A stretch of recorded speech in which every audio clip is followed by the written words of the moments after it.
like balance.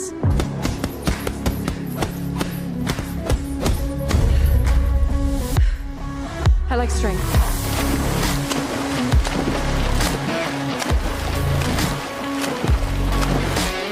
I like flow.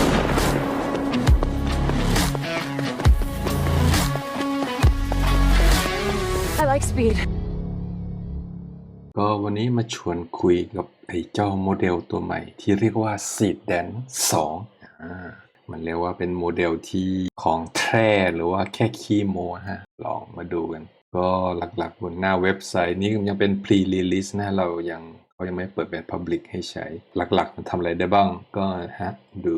ตัวอย่างก็คือเราเหมือนใส่เป็นรูป2รูป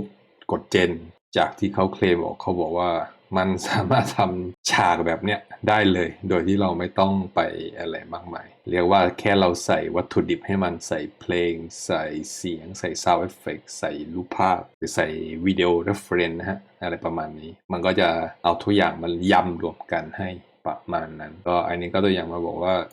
มันสามารถใส่รูปภาพใส่วิดีโอใส่เสียงใส่คลิปใส่แม้แต่คำพูด text อันนี้ก็เป็นพร้อมก็Seed Dance 2มันสามารถอ่านทุกไฟล์ทุกเสียงทุกตัวหนังสือได้แล้วมันก็ยังย้ำเรื่อง character consistency ให้ด้วย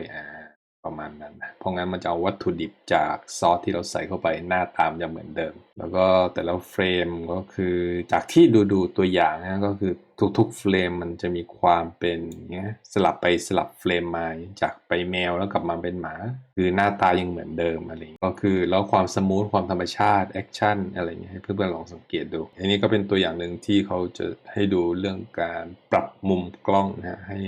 หลายๆมุมกล้องแล้วมันก็จะโชว์ความเป็นเรียกว่าธรรมชาติให้มันเหมือนกับว่ามันวิ่งไปกับธรรมชาติของแบ็กกราวด์ของวัตถุอื่นๆนะฮะมันจะสร้างความเป็นตรงนั้นให้เราได้มากที่สุดก็ได้อารมณ์เป็นเหมือนเป็นหนังเป็นซีนหนึ่งๆเลยฮะถ้าเราให้วัตถุดิบเขาดีๆแล้วก็เรื่อง impact motion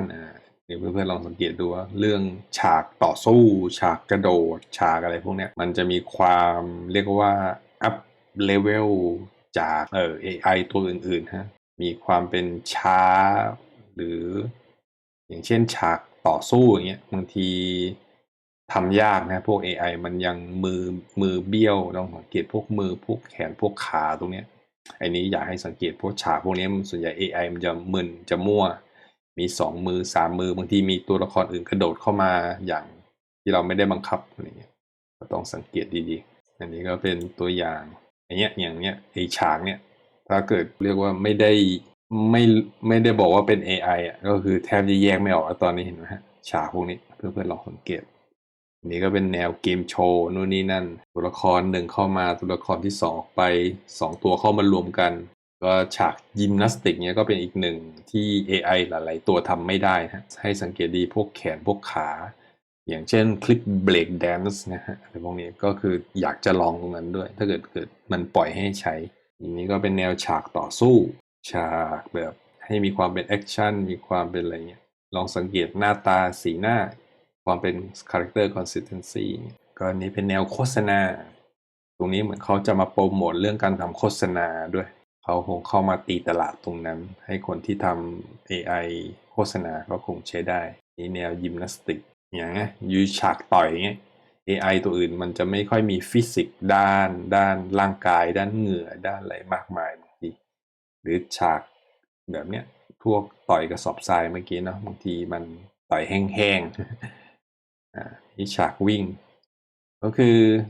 อันนี้เราก็ไม่รู้นะเพราะว่านี้เขาคงแชร์ในสิ่งที่เรียกว่าดีที่สุดแต่ว่าถ้าเกิดเราลองไปเล่นเราต้องมาดูอีกทีว่ามันเจนได้ 100% ไหม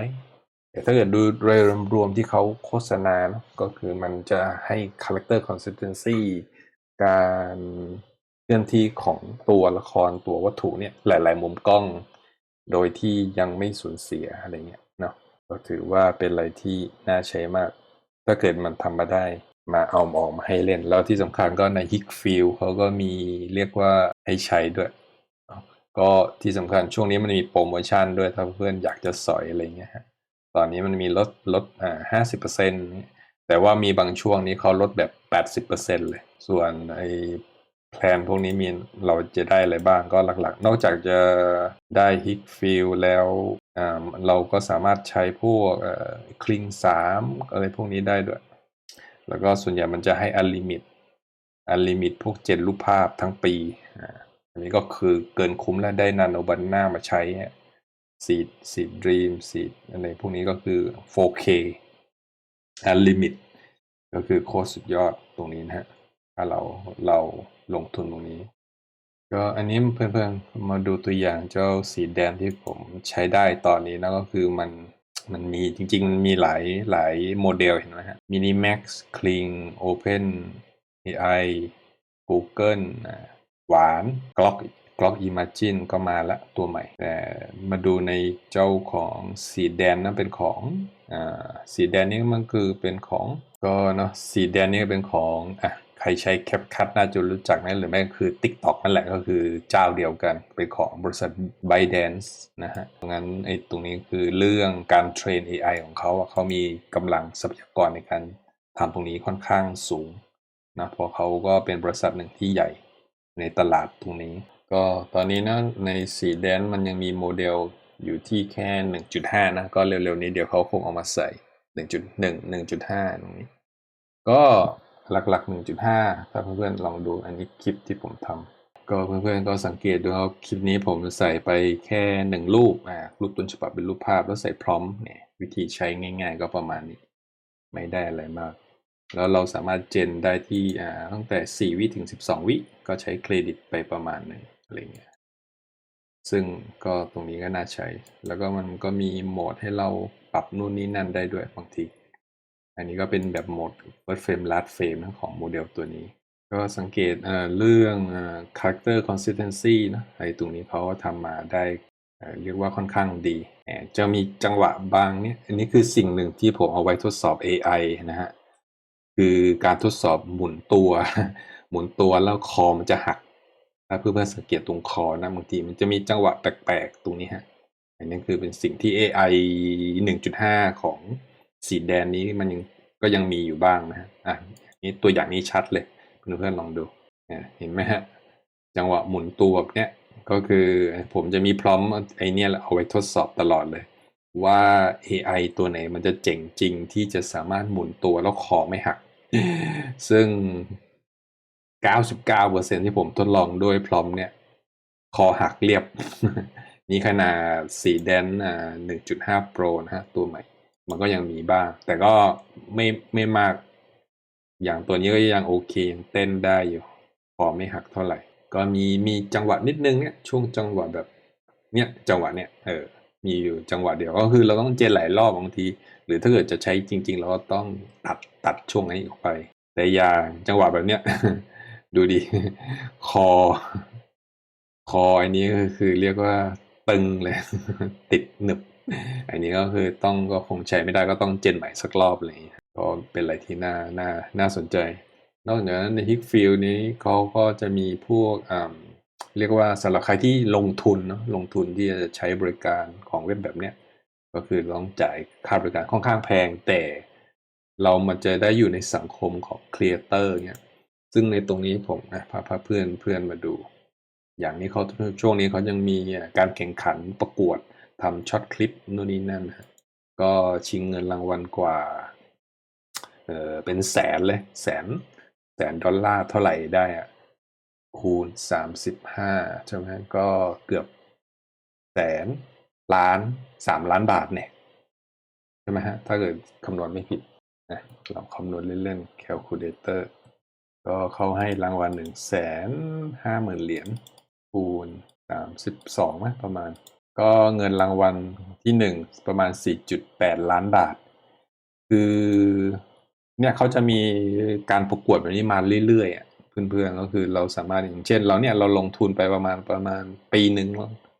ผมซื้อช่วงโปรโมชั่นก็ประมาณ$300ตอนนั้นก็ใช้ปีหนึ่งแต่ว่าเราจะมาอยู่ในสังคมคนที่ทำตรงครีเอเตอร์นี่เนาะแล้วในตัวเว็บเขายังมีเรียกว่าอัปเดตแทบรายอาทิตย์เลยอย่างเนี้ยผมเพิ่งมาดูว่าเขา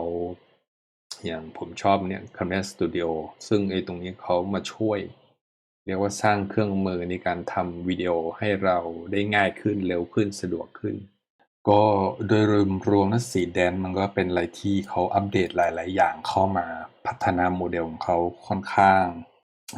ธรรมชาติมากขึ้นนะถ้าเกิดเปรียบเทียบกับตัวอื่นที่อยู่ในตลาดตอนนี้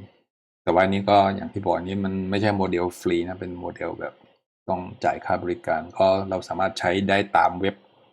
ต่างๆก็หนึ่งในตัวอย่างก็คือบริษัทของเนี่ยเว็บไซต์ Geekfield AI ซึ่งมาดูกันว่ามันทำอะไรได้บ้างก็คือหลักๆสิ่งที่เขาพยายามทำคือเนี่ยไอ้เรื่องcharacter consistency เนาะก็คือเขาต้องการให้ตัวละครฉากแล้วก็การเกิด interaction ของอย่างคนที่1คนที่2นี่ให้มันเรียกว่าต้องต่อเนื่องกัน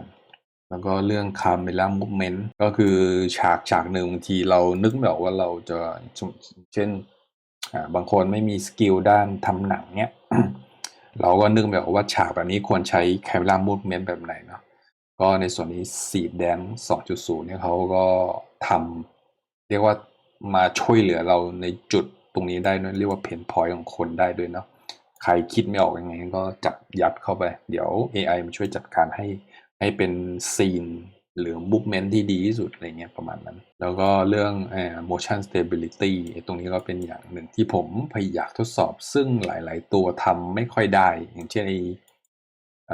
การหมุนตัวคอหักอะไรเงี้ยตรงนี้ก็อย่างเช่นคนเต้นบัลเล่ต์เนี่ยหลายๆครั้งที่จะเจอว่าคอคนมันอยู่นิ่งๆแล้วตัวมันหมุนไปนะผมจะเรียกว่าอาการคอหักก็เขาเคลมว่าเขาสามารถช่วยตรงนี้ได้ดีขึ้นก็ cinematic keyframe ก็คือในจากช็อตที่1ไปช็อตที่2อย่างเช่นพระเอกกำลังวิ่งแล้วก็พระเอกไปเจอตัวร้ายเนี่ยเฟรมที่1เฟรมที่2เนี่ยบางทีมันทำยังไงให้มันต่อเนื่องอย่างน่าสนใจนะไอ้ตรงเนี้ยเขาเคลมว่าของเขาทำมาได้เป็นธรรมชาติมากเนาะแล้วก็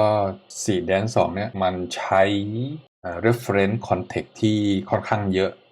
สามารถใส่ได้เยอะแล้วอ่านได้อย่างเช่นอย่างที่บอกก็คือใส่ทั้งวิดีโอ reference ใส่รูป reference ใส่เสียง reference อารมณ์เหมือนเรามีวัตถุดิบเอามาปั่นยำในSeed Dance 2นะแล้วที่เหลือมันจะมาจัดการให้เป็นซีนหนึ่งที่ลงตัวมากที่สุดอะไรเงี้ยเนาะก็คือเราจะได้สิ่งที่เราต้องการได้ใกล้เคียงที่สุดแหละผมว่านะถ้าเกิดมันทำแบบนั้นก็ดูจากตัวอย่างที่ผมแชร์ให้ก่อนหน้านี้นะก็คือหลายๆซีนหลายๆช็อตของตัวอย่างเรียกว่าก็ดูเป็นธรรมชาติมากขึ้นอันนี้ก็เป็นอีกสิ่งหนึ่งที่ถ้าเกิดเราเล่นกับ AI อย่างเช่นเราทำฉากชกมวยเงี้ยแล้วมวยไปต่อยคนเนี่ยมันจะมีเรียกว่าจังหวะที่เหมือนห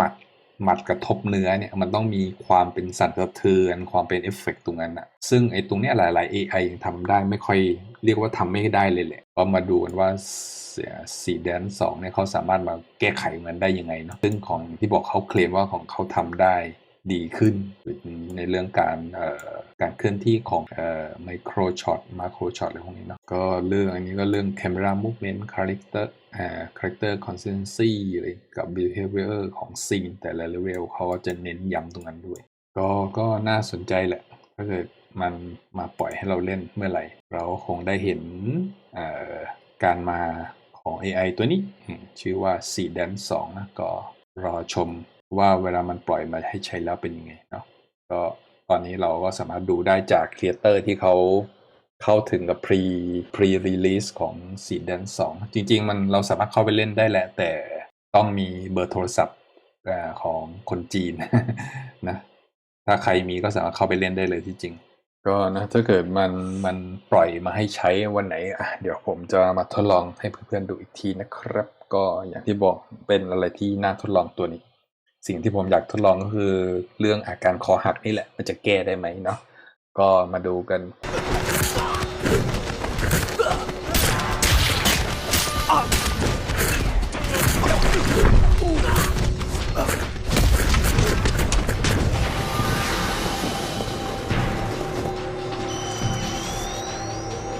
分裂した状態で陣頭は使えんぞ。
think you're tough, you think you're strong. You're just a copycat singing my song.